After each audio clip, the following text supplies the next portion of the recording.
Yes, greetings super dear students. Today we are going to start our next video English spoken. In this video I will tell you how to introduce yourself. हमें हमारी life में बहुत बार अपना introduction देना पड़ता है, ठीक है। किसी भी जॉब के लिए अप्लाई करने हैं तो भी हमें इंट्रोडक्शन देना पड़ता है। स्टूडेंट्स को भी अपनी लाइफ में जब फर्स्ट डे होता है स्कूल में तो टीचर उससे इंट्रोडक्शन पूछता है ना, तो वो इंट्रोडक्शन किस तरह से दी जाए, सामने वाले को इंटरव्यू को हम किस तरह से एक्सप्रेस कर पाएँ, किस तरह से अपना इंट्रोडक्शन दें, ये आज मैं आप लोगों को बताऊँ, ठीक है। देखिए, सबसे पहले हमें क्या करना होता है, अपना नेम बताना होता है। और बहुत से लोग अपना नेम बताने में मिस्टेक करते हैं, वही हमारा फर्स्ट इंप्रेशन होता है। या तो देखिए, पहले मैं आपको बताती हूँ कि आप लोग आमतौर पर हम किस तरह से बताते हैं। या तो कहते हैं I am dash and dash, means आपका नाम रमेश है, यहाँ मैं आपको रमेश लेके चल रही हूँ तो हम क्या लिखेंगे, आई एम रमेश, ठीक है। या फिर हम बताते हैं माई सेल्फ रमेश, और या फिर आप बताते हो माई नेम इज रमेश, ठीक है। क्या ये तीनों ही सही है? देखिए, अगर आप इंग्लिश बैकग्राउंड से नहीं है तो आपको लगेगा कि हाँ ये तीनों ही करेक्ट है।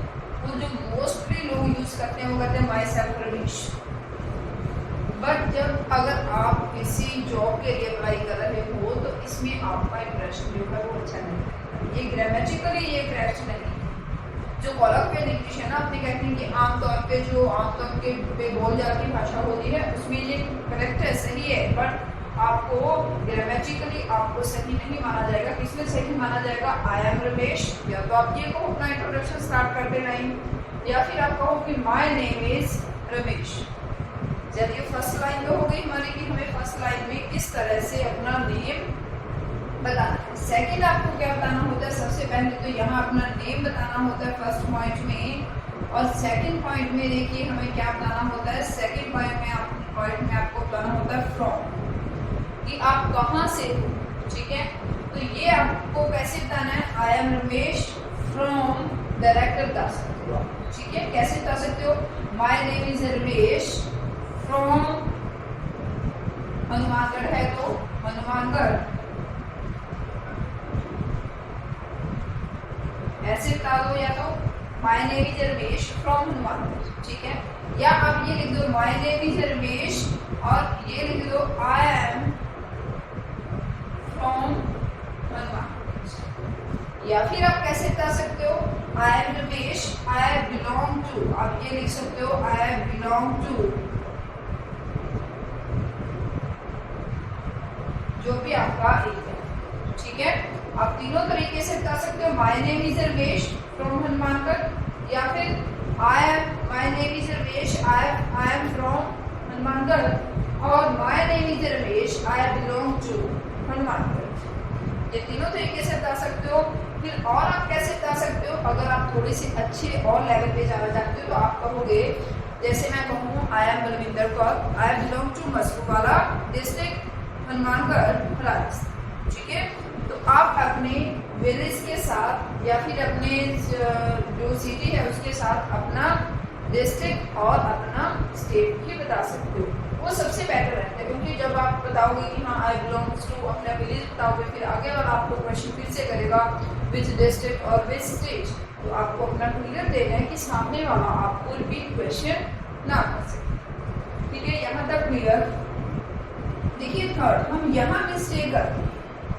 अगर आप बहुत अच्छा इंटरव्यू में अपना बहुत अच्छा इंप्रेशन देना चाहते हो तो यहाँ आपको स्टार्टिंग में अपना जो एजुकेशनल क्वालिफिकेशन है ना आपकी, वो नहीं बतानी होती है, ठीक है। ना ही आपका ऑक्यूपेशन बताना है। सबसे पहले आपको क्या बताना है?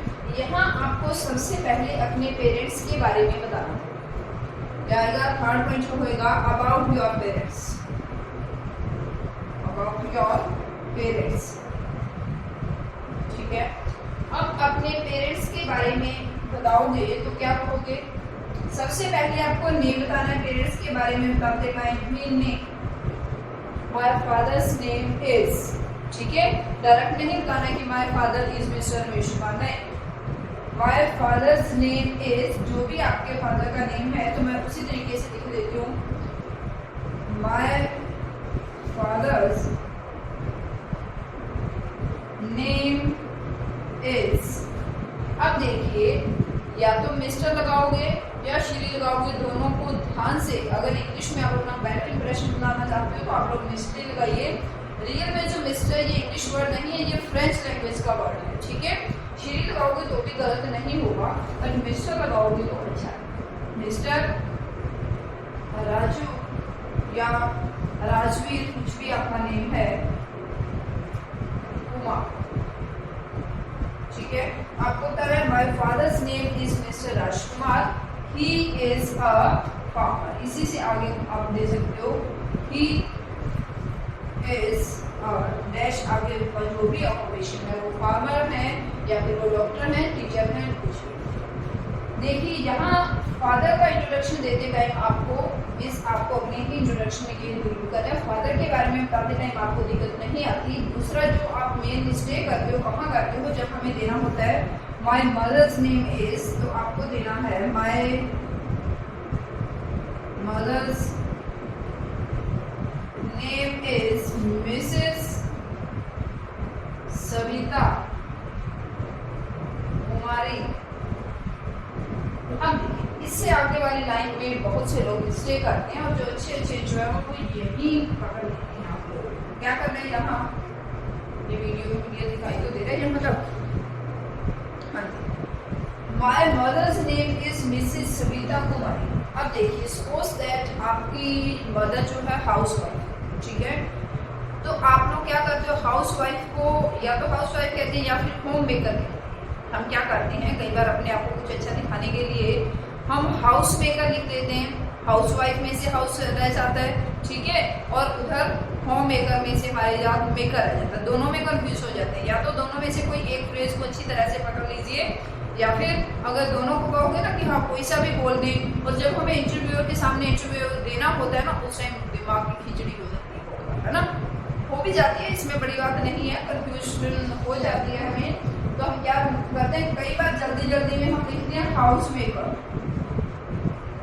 ये बोल देते हैं हम, इसी में हमारी मिस्टेक हो जाती है।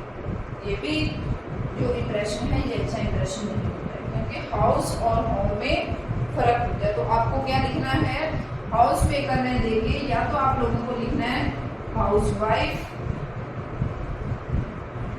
या फिर आपको क्या लिखना है, होम मेकर। लिखना क्या बताना है, ठीक है। मैं बार लिखना वर्ड बोल देती हूँ बाय मिस्टेक, स्पोकन में आपको बोल के बताना है। वैसे आप नोट कर सकते हो इन चीजों को, आप जो एक फॉर्मेट है ना कि हाउ टू इंट्रोड्यूस योरसेल्फ, इसको आप नोट कर लीजिए अपनी पेन और नोटबुक लेके, अच्छी तरह से नोट कर लीजिए। जिंदगी में बहुत बार अपना इंट्रोडक्शन देना पड़ता है, तो उसको इंप्रेसिव तरीके से देने के लिए मैं आपको बता रही हूँ कि किस तरह से आपको अपना इंट्रोडक्शन देना है, ठीक है। तो इसको बहुत अच्छी तरह से आप साथ साथ नोट करते चलिए। देखिए आगे नेक्स्ट फोर्थ पॉइंट क्या हुआ, इसको मैं इरेज कर देती हूँ। फोर्थ पॉइंट में आपको देखिए, आपका अपना इंट्रोडक्शन हो गया, आपके पेरेंट्स का हो गया, और उसके बाद आप लोग, अगर आप लोगों के सिबलिंग्स है तो आपको सिबलिंग्स भी बताना है। सिबलिंग्स क्या होते हैं, ब्रदर और सिस्टर। अगर आप ये बताओगे कि मेरे एक बहन है या मेरे 2 भाई हैं, आप लिखोगे आई हैव 2 ब्रदर्स, ठीक है। अगर आप लोग 3 ब्रदर्स हो, आपको एक और 2 अलग और हैं, ठीक है, तो आप लिखो आई हैव 2 ब्रदर्स। अगर आप लोगों के ऐसा है कि एक भाई है, एक बहन है और एक आप, ठीक है, तो आपको लिखना I have 2 siblings, I have 2 siblings. Suppose that आपको इंक्लूड करते हुए 2 हैं, तो आप एक ही सिस्टर है या एक ही ब्रदर है, एक आपको और एक और आपके भाई बहन है, आप बी से स्टार्ट कर रहे हो तो आपको देना है वी आर। आपको इंक्लूड करते हुए बता रही हूँ, जब एक आप और एक आपका भाई बहन और है 2, तो आप कहोगे वी आर 2 सिबलिंग्स। इसका मतलब ये नहीं कि आपके अलावा आपके 2 भाई बहन हैं, ठीक है, इसका मतलब है कि आपके अलावा आपके 2 भाई बहन। I have 2 siblings, it means अगर वी आर लिख रहे हो तो इट मीन्स आपको इंक्लूड करके आपके 2 भाई बहन, ठीक है, क्लियर। नेक्स्ट देखिए, इसके बाद ये फोर्थ खत्म। 5th पॉइंट में आपको अपनी क्लैरिफिकेशन देनी है। Educational qualification.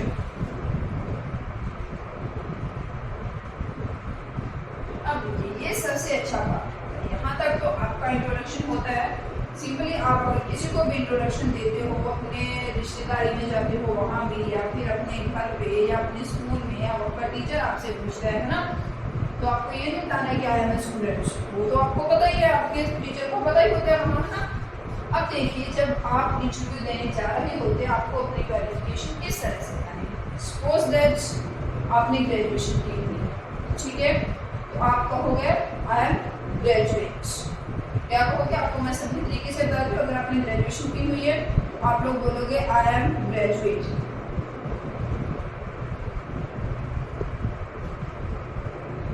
ठीक है, I am graduate. Post graduate हो आपको लिखना आई एम पोस्ट ग्रेजुएट। अगर आप लोग ग्रेजुएशन कर रहे हो तो आप लिखोगे आई एम अंडर ग्रेजुएशन या फिर परसुइंग ग्रेजुएशन। आप लिख दो I am graduate and pursuing in post graduation, pursuing in जो भी आपकी क्वालिफिकेशन चल रही है। इट मीन्स आप कर चुके हो आई एम ग्रेजुएट और आई एम पोस्ट ग्रेजुएट। और अगर आप लोग पोस्ट ग्रेजुएट कर रहे हो और बीएड चल रही है तो परसुइंग इन बीएड। ठीक है, अगर आप 10th क्लास में चल रहे हो तो आपको करना है परसुइंग इन मैट्रिकुलेशन। क्लियर। इसके बाद देखिए आपको लास्ट में क्या देना है, आपका जो बाकी तो यहाँ तक ही होता है मोस्टली, जो आपकी क्वालिफिकेशन होती है वहीं पे एंड हो जाता है।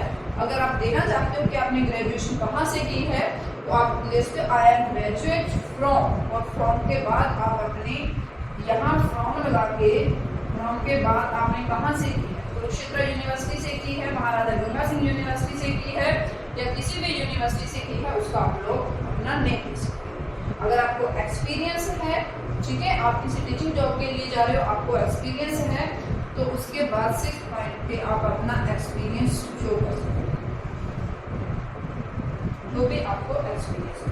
हम लिखेंगे, जैसे मैं कहूँ मुझे 16 ईयर्स का एक्सपीरियंस है, तो मैं लिखूंगी I have 16 years experience of teaching English. ठीक है, अब एक्सपीरियंस के बाद अगर आपको ये लगता है, देखो ये बहुत लंबा देखने में लग रहा है, जब आप इसको बोलते हो ना अपने जो पर्सन के सामने बोल रहे होते हो तो ये 1 मिनट भी नहीं लेगा, बहुत जल्दी पूरा हो जाएगा, है ना। आपको घबराना नहीं है, बार बार हेजिटेशन नहीं करनी है आपको। लास्ट में आपको क्या देना है, 7th में आप अपना रिलेशन शो कर सकते हो। ठीक है, दिखाई तो दे रहा है कि ये अपना क्लास में बोर्ड पे। हाँ जी, हम रिलेशन में क्या होता है, इसमें जो आप या तो इसको कमिट कर दोगे तो ये इंटरव्यू में दो देगा। ठीक है, अगर आपको लगता है कि हाँ मैं बहुत अच्छी तरह से कर सकता हूँ, सिर्फ तभी आप इसको देखो, क्योंकि इसमें आपको सामने वाला पर्सन फंसा सकता है। इंटरव्यूवी और इंटरव्यूअर के बीच जो भी कन्वर्सेशन होती है ना, या तो इसको लेके होती है, या फिर जब आप अपने पेरेंट्स की क्वालिफिकेशन बता रहे होते हो वहाँ से आपको रिपीट क्वेश्चन पुट किया जाता है, या फिर आपकी जो एजुकेशनल क्वालिफिकेशन है वहाँ। अब देखो हम क्या कहते हैं कि जल्दी जल्दी मेरे जैसा कह देता है I read books in leisure time.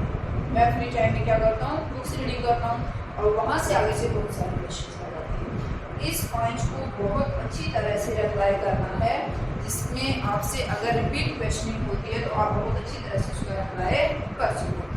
ठीक है, जो भी आपका शौक है, जो भी आप फ्री टाइम में करना चाहते हो, गार्डनिंग करना चाहते हो, या फिर आप फ्री टाइम में बुक्स रीड करना चाहते हो, किस तरह की बुक्स रीड करते हो, किस तरह की नॉवेल्स पढ़ते हो, किस तरह की कहानियाँ पढ़ते हो, ठीक है, तो ऐसे रिपीट क्वेश्चनिंग आती है, और इसमें आपको अपना बहुत सोच समझ के आंसर देना, जो भी आपका है कि पास में आप किसमें पास कर। ठीक है, फिर भी अगर आपको किसी भी तरह का डाउट हो तो आप लोग पूछ सकते हो। आई थिंक ये आपके लिए बहुत ही बेनिफिशियल होगा, हर एक स्टूडेंट को, हर एक टीचर को, और किसी चाहे वो कोई भी पर्सन है। हमें जिंदगी के बहुत से ऐसे मोड़ आते हैं जहाँ पे हमें अपना इंट्रोडक्शन देना होता है। ऑल्सो आपके लिए ये बहुत ही हेल्पफुल होगा, और आप बहुत अच्छी तरह से अपना इंट्रोडक्शन दे पाओगे। अगर आपको लिए ये वीडियो जरा सी भी हेल्पफुल हो तो आप लोग कमेंट बॉक्स में कमेंट करना और लाइक करना भूलिएगा। ठीक है। ठीक है, इसी से मुझे मोटिवेशन मिलता है, उसी मोटिवेशन की वजह से मैं आगे बढ़ती हूँ। ठीक है, thank you and have a nice day.